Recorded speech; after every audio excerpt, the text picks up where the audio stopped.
Hello everyone, welcome back to my channel পলদি girl. কী অবস্থা সবার? আশা করি সবাই ভালো আছো। আজকে একটা নতুন ব্লগ নিয়ে তোমাদের সামনে এসেছি। দেখতে পাচ্ছ অনেক বড় একটা ইলিশ মাছ।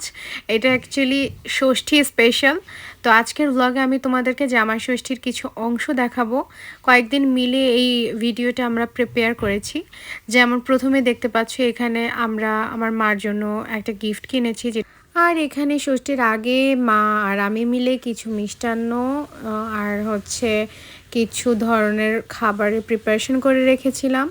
আর পরের দিন ষষ্ঠীর দিন এই যে রান্নাবান্না শুরু হয়ে গিয়েছে। এখানে দূর্বা কালেক্ট করা হয়েছে, মা করে নিচ্ছে পূজা। আজকে একদম জামাই ষষ্ঠী স্পেশাল ভ্লগ আসছে। তো এখানে ষষ্ঠীর যে পূজাটা করতে হয় সেটা মা করে নিচ্ছে। আর গত বছর তোমরা ভিডিও চেক করলে দেখতে পাবে আমি একটা ষষ্ঠী স্পেশাল ব্লগ দিয়েছিলাম। সেখানে আমার শ্বশুর শাশুড়ি, আমার মা বাবা সবাই আমাদের বাসায় একসাথে ছিল এবং আমার হাজব্যান্ড ছিল না। সো আমরা অনলাইনে ষষ্ঠী পালন করেছিলাম, কিন্তু এবার হচ্ছে অফলাইনে আমাদের করার সৌভাগ্য হয়েছে। তো জানি না আগামী আবার কবে এই সৌভাগ্য আসবে। তো এখানে হচ্ছে বাবা মা সবাই মিলে সব ধরনের প্রিপারেশন নিয়েছি আমরা। এবং ষষ্ঠীর পূজায় যেখানে হচ্ছে, যেহেতু ডাব নেই তাই মা একটা আস্ত ফলস্বরূপ হচ্ছে আনারস সেট করেছিল।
আশীর্বাদ দেওয়ার পরে গিফট আদান প্রদান হচ্ছে।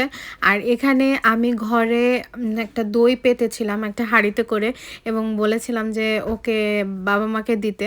তার কারণ হচ্ছে জামাইরা তো এরকম দই মিষ্টি এগুলা নিয়ে হচ্ছে শ্বশুরবাড়ি আসে। যা হোক, এটা একটা আমার ইচ্ছা ছিল। আর এখানে যে নানান ধরনের খাবার দেখছো, তো খাবারগুলা এখন জামাই খেতে বসবে এবং সাথে আমরাও শেয়ার করব। এখানে অনেক ধরনের খাবার রয়েছে। তো দেখা যাক শুভ কতটুকু শেষ করতে পারে।